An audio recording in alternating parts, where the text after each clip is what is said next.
good reason. People have been really excited about seeing this book convention come back. However, almost right off the bat, BookCon is already stumbling.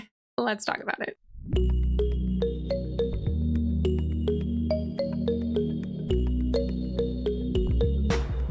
My name is Taylor Rose, and welcome back to my channel where we talk about everything reading and writing. If you've been following my channel, you've probably noticed that I've covered multiple different book conventions that have had issues in the past few months. One thing that a lot of these conventions have had in common is that they were either brand new, it was their first year, or were still fairly new in the scheme of book conventions, maybe 2 or 3 years under their belts max. However, today we're talking about an event that was a staple for many years. BookCon takes place in New York City, and it is run by ReedPop, the same organization who does New York Comic Con, the Chicago Comic and Entertainment Expo, Star Wars Celebration, and several others. BookCon started in 2014 and it continued every year up until 2020, at which point it was discontinued. In June, ReedPop announced that BookCon was coming back for next year, April 2026. One of the first issues that popped up was in BookCon's FAQ on their website. We can see this post from the Mixed Up desk with the original FAQ answer. While this has been changed by the organization, the need to keep it available for public record remains, considering the apology did not address racism against Indigenous people. So we can see that in the FAQ, there was the question, can I bring my pet? And the answer is, please leave Jacob and the pack at home. I'm sure you can all see why that's an issue. The answer continues, but seriously, for the safety of your pet and other fans, the Javits Center does not allow animals, including ESAs, emotional support animals, into the building. Only licensed service animals that have been trained to perform a task are permitted.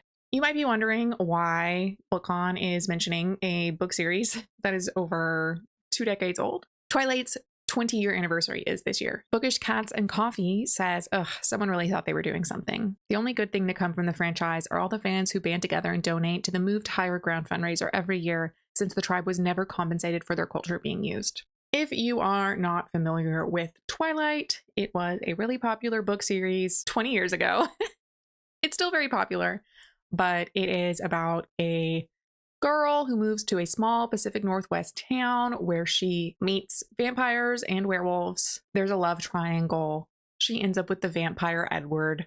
In the years since Twilight became really popular, a lot of people have brought up some of the more problematic issues in the series, specifically the Indigenous tribe mentioned in the book. So the werewolves are all from this specific tribe that actually exists. It's a real tribe that the author, Stephanie Meyer, just kind of co-opted. Again, a lot of issues connecting people to animals, and then there's imprinting going on where these werewolves are essentially falling in love with children, but it's not like that, but it's like that eventually. Needless to say, that discourse is pretty common to then have a major event just walk straight into it again. It's definitely concerning. From the Mixed Up desk made another post following up. BookCon thought they were making a cute Twilight reference. I'm glad they removed it and hope Indigenous authors, influencers, and publishers are well represented at the event. Most readers don't even know that Twilight had problematic representation. I would love it if all of the people outraged by this would, 1, buy a book by an Indigenous author today. I have plenty of recommendations. And 2, subscribe to my bindery for free and support Indigenous publishing. I created Indigenous Book Bingo to get people reading more Indigenous books. Here are 75 books written by Indigenous authors. Calling out racism is important. Supporting Indigenous people is the necessary next step. Subscribe to my bindery community to support Indigenous publishing. It's free and takes 30 seconds. Here is the book bingo she made. So these are all titles of books by Indigenous authors. Bingo 1, Bingo 2, and Bingo 3. Author Noelle Alexandria has this interesting thread about some of the issues in the Twilight world building. Okay, people, in response to BookCon, the terms and conditions are full of stupid Twilight references. They are very stupid.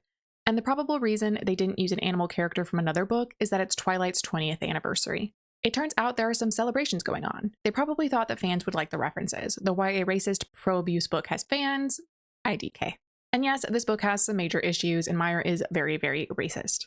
I will say, I think this is kind of just like Harry Potter. The book was aimed at younger readers who aren't really all there yet with their critical thinking skills. You know, it's just part of human development. And people really latch on to things at that age. I mean, I was a twihard. It's embarrassing to look back now. I think I reread the series 3 times before the 4th book came out. And on that 3rd reread, I was like, oh, and immediately stopped being obsessed. But many people don't have that moment. Clearly, nostalgia is one hell of a drug. Noelle continues, I've been screaming this for 15 years. Among other issues, the series condones stalking, racism, child grooming, and pedophilia, among other issues. All the POC characters are animals or otherwise savages. Look at Sabrina, Senna, and Kachiri. When people are turned into vampires, they become very white, which is in line with LDS teaching. Meyer also argued against any vampires being anything other than white, and was finally convinced to let them make one vampire not white. But he had to be a villain, hence Laurent. And why the F did Jasper, who is supposed to be good, have to be a Confederate soldier rather than a Union one, especially since he never said he realized that fighting to own people was wrong? This doesn't even get into all that she did wrong regarding the Quileute tribe, portraying them as dumb, poverty-stricken hicks with nothing going for them whose tribal ceremonies are open to white girls as they sit on lawn chairs around a bonfire. And of course, it would be the indigenous people who are pedophiles. No, them being what she needs is not okay. That's literally grooming these babies with the intention of being future lovers. It is canon that it's about ideal reproduction, which is a bunch of yikes reeking of eugenics on its own. For Jacob, since vampires age faster, he only has to wait until he looks old enough. Ew. And Jacob sexually assaulting Bella was hand-waved away too. He coerced her into kissing him, then she busted her hand trying to get him to stop. And who are the ones who can't control tempers and so lashed out to disfigure a woman who is still devoted to her abuser? Of course, indigenous people. And there are so many more problems.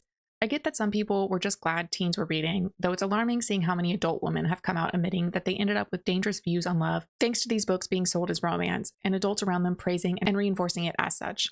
So while I don't think BookCon was intending racism with that stupid joke, it's still very problematic that they're treating a book with racist, sexist, ableist, pro-pedophilic themes so lightly, given all of the issues and harms that it finally pretty openly acknowledged, since that is tacit endorsement of these themes, when they're not seen as problematic in the book. I side-eye people who know these things and still say, yay Twilight, my 15-year-old knows better. BookCon should do better than to choose books like these to uphold, since, intention or not, these books are very pro all those things and more, which actually goes far beyond just racism. They're also sexist, post-for birth. Yes, that was intended to show Bella as the loving mother willing to die for a non-sentient fetus like a good woman should and shit, etc. So it's not the dumb joke that's the problem, it's the overall endorsement of these books. But you thought this was me excusing them. Nope, pretty much. Flirting with fiction brought up another point from the FAQ. Hi BookCon, there is no such thing as a licensed service animal, as I'm sure you've been made aware by now. Just throwing out there again though, just in case. It's illegal under ADA law to ask someone with a service animal for identification for that animal. You can only ask if the animal provides a service and what the service is. Love, a book lover whose partner has a guide dog and frequently has to have this fight with businesses and organizations. BookCon responded, hi, the website's been updated. Very sorry about that error on our end. And Flirting with Fiction thanked them for acknowledging the issue. What I find a little strange is this book, this convention, like, yeah, there was a 5-year gap, but it went on for 6 years. Was everything just erased? Was their FAQ previously problematic in terms of issues with ADA and stuff? So users like Easy Cat, who had shared initially the problematic FAQ, did go ahead and delete their post and update saying, hey, they actually changed the description. You can see now that the website says, for the safety of your pet and other fans, the Yavet Center does not allow animals, including ESAs, emotional support animals, into the building. Only service animals that have been trained to perform a task are permitted. Dark Myth author says, I take back wanting to go to BookCon. The TOC being littered with Twilight references is frankly disrespectful to the Native community, but it also doesn't sit right with me that they're separating the indie authors from everyone else. So much of the indie community are LGBTQ+ and BIPOC, and it feels wrong to separate them from the rest of the space, knowing how cis, white-dominated trad pub is. So this is another issue that people are having, separating indie from trad authors. I can kind of see why they're doing it, since the event was originally created for the explicit purpose of continuing on a trad publishing event. But given there was a 5-year gap, you Also would think that they would probably want to revamp things for the updated market. I guess not. BookCon did make a statement saying, "Thank you for bringing to our attention the concerns around the Twilight references that were used in our FAQs. We have updated that language to remove them and sincerely apologize that they were made in the first place. We'll discuss as a team and ensure we are more thoughtful in the future." Book Lore Reads says, "Are you going to address your lack of knowledge in ADA regulations too? Regarding service animals, which leads me to believe maybe you aren't aware of the rest? And don't blame the venue that hosts PetCon for no animals allowed." BookCon says, "We've updated this as well and apologize for that error on our part." The Well-Read Nurse says, "The concerns were the racism against Indigenous people. Say what you did." BookCon answers, "Yes, the implications of the reference came across as a racist microaggression. That was most definitely not the intent or thought process behind the reference, but the reality is that it was the impact of it. With that in mind, we have removed the reference and other Twilight references and will be more sensitive going forward. We want everyone to feel included and safe, not only at our event, but in our online spaces." The Well-Read Nurse responds, "This was a well-thought-out response, and I can say I appreciate that. I would point out that it didn't come across as a microaggression and simply was a microaggression. As I said before, I highly recommend a DEI committee or sensitivity consultant, especially if you're misrepresenting legal requirements in your FAQ." Another issue right off the bat. Once BookCon was announced, people signed up to be alerted when ticket sales would be. Ticket sales were announced, and they're on a major religious holiday. Miss Dalai Lama says, "Man, BookCon tickets going on sale on Rosh Hashanah is such a bummer. I really have to stop getting my hopes up about literally anything because stuff like this happens about 100% of the time." Erica Around 12 says, "FYI, although that happened period isn't cool." So Erica Around shared a post by Starry Steph. Starry Steph reached out to BookCon and received the following answer. "Hey Jewish friends, I wrote to BookCon about tickets going on sale during Rosh Hashanah. The team let me know that they're aware they dropped the ball and didn't properly check the date against major holidays. If you'll be offline for Rosh Hashanah, you can email them at bookcon@readpop.com for help with securing tickets." So Sleepy Librarian did clarify a little. They originally posted, "I did email BookCon and got a response. Their idea of a solution to me is inadequate. I have sent them a second email telling them so." Writer Lauren Brooke asks, "What was their solution?" Sleepy Librarian responds, "Their solution was for me to email them telling them which tickets I would like, and then if the tickets were sold out after Rosh Hashanah is over, to email them again. This is a personal solution, but doesn't solve the problem." Loader's Groove says, "I don't understand this. Are Jewish not allowed to buy anything during that time?" So Sleepy Librarian clarifies, "Correct. On Rosh Hashanah and other holy days, Jews are prohibited from using technology and handling money." So all of those conversations took place the day tickets were announced, but Monday morning, BookCon did announce ticket update. To avoid conflicting with the Rosh Hashanah holiday, BookCon 2026 tickets will now go on sale Tuesday, September 30th at 12 p.m. Eastern Time. Thank you for your patience as we worked with our internal and external teams to resolve this as quickly as possible. We sincerely apologize for overlooking the holiday in the first place and hope this change allows all fans to have equal access to purchasing the tickets they want when they first go on sale. You would think everything's solved, but Monique Anna Elizabeth points out some other people are now complaining. Step 1, BookCon schedules ticket release for Tuesday, September 23rd, 12 p.m. Step 2, BookCon dusts off a calendar, realizes the 23rd falls within a holiday, then changes the release date to Tuesday, September 30th, 12 p.m. Step 3, folks are upsetty spaghetti because people with jobs can't get tickets now. Question, was the first Tuesday a weekend? Christine Reeds responded, "No, really, I'm so confused because, you only had the day off because it's a holiday for Jewish people? How selfish and ignorant." Monique responds, "We don't get the days off over here, which is totally fine for me as it's not my holiday. I was prepared to block my calendar to get the tickets if I decided to go. Work doesn't have getting in the way of reading."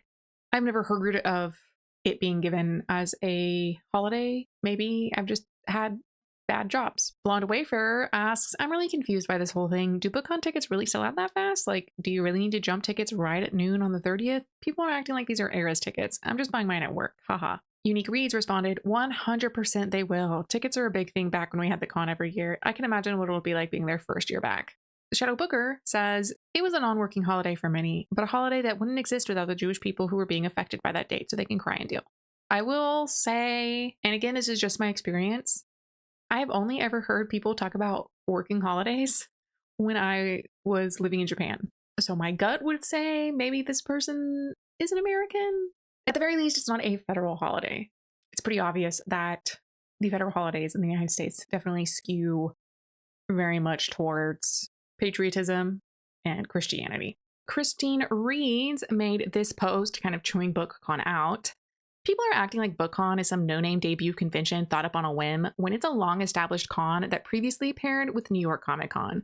They should have an entire team behind their decisions and what info they're putting out, which they should be proofreading going forward. That being said, do not buy VIP, but do buy regular passes. You will get plenty of arcs and books and the like, and those 100 VIPs will not get in your way, I promise. They're just looking for funding. Little Red Squirrel says, BookCon was not paired with New York Comic Con, but was tacked on the industry fair Book Expo, or BEA, Book Expo America, which did not return post-COVID. Book Expo was usually held at Javits in May, early June, and New York Comic Con is in October. Christine Reeds responds, it was paired with New York Comic Con. LOL, I know, because I was literally there. They held panels offsite on one of the side rows during New York Comic Con that year, and both advertised together. I mean, I will be honest, I don't personally know exactly what happened in previous years. Those were the years I was living abroad, pretty much, until I got married and came back, and then COVID happened. So a lot of people are also upset about the ticket prices specifically, especially the VIP. Smut Siren says, who the F is paying $900 for BookCon? I'll stick to the convention put on by people who do it because it's about the community. This is a money grab through and through and has nothing to do with celebrating community and bringing readers and authors together. Book Spicy and Coffee Icy says, okay, but are some of y'all actually paying $900 for that premium VIP at BookCon? I just want to know why. Explain it like I'm 5. Like, please justify the $500 increase from regular VIP because the differences are minimal and it doesn't feel worth it. If we look at the BookCon website, we can go learn more about tickets. So BookCon 2026 tickets go on sale Tuesday, September 30th at 12 p.m. Buy your tickets early and save money. BookCon ticket prices will increase on April 3rd. So you can see they have tickets for the individual days priced at $60, Saturday, Sunday. There's a weekend ticket for $100, so both days. The VIP ticket starts at $400. So this is all weekend admission, express entry and re-entry, first access to the showroom floor, Saturday nights, fantasy themed ball, 18 plus, official BookCon 2026 gift bag, 15% official BookCon shop discount, 5 author autograph reservations as supplies last, a private VIP lounge with water and charging stations, private shipping service available for a fee, and complimentary coat and bag check. Then premium VIP, $900. So same thing as the previous, but you get 10 author autograph reservations, complimentary on-site shipping service, reserved seating in the main stage, must be seated 20 minutes prior to the start of the panel, express checkout lane at the official BookCon shop, and first access to 2027 tickets. They're also selling merch that would be shipped to you before the event, I'm assuming, so you can wear it there. BookCon also specifies that their tickets are non-refundable and cannot be reproduced or resold, and they do limit VIP tickets to 6 per order. So on top of ticket sales starting on a major religious holiday, J. Atkind author says absolutely insane that BookCon ticket sales start 3 months before the indie author application is due, which means if you applied, you have to either buy tickets and offload them if you get in, or you don't buy tickets, don't get in, and then can't go if it's sold out. Christine Reed says, it's like that with New York Comic Con too for pro badges. Crystal Hope says, that's wild. In my opinion, they shouldn't even be selling tickets yet when we have no idea what authors will even be there.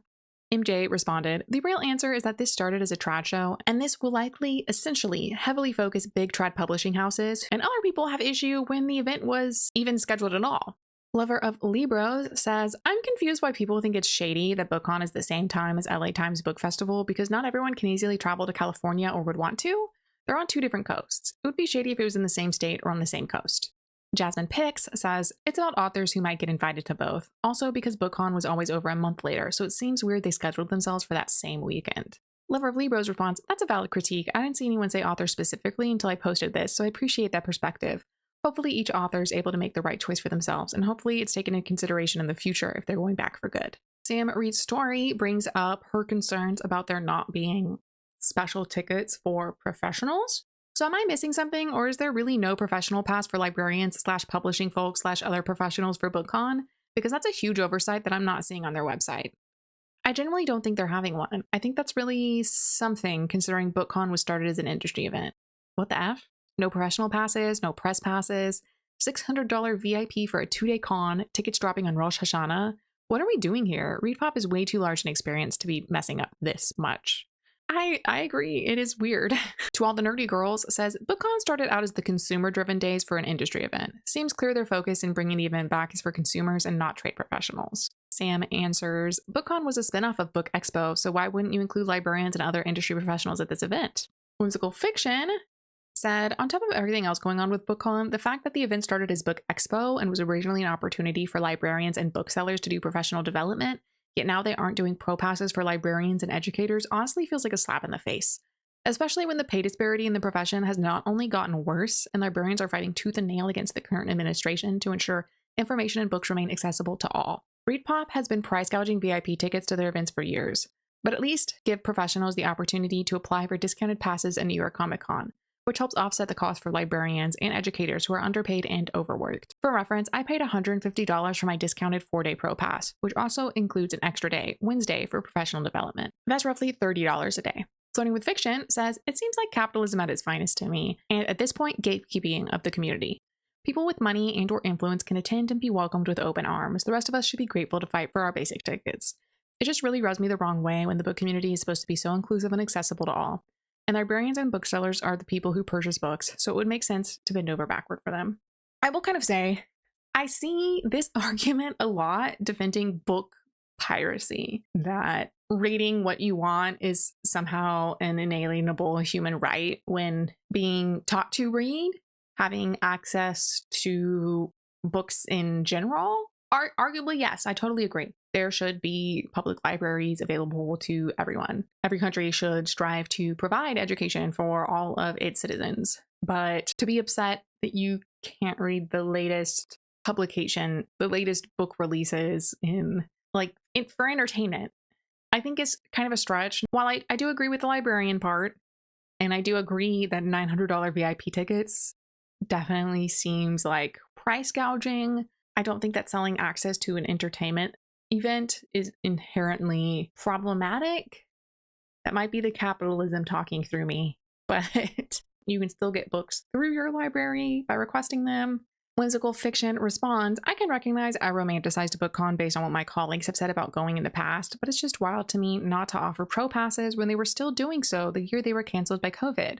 The good news is that New York Comic Con VIP tickets are almost never worth the money unless there's a popular program you want to see. So I doubt those who can't afford VIP will be missing out. It's truly just a cash grab.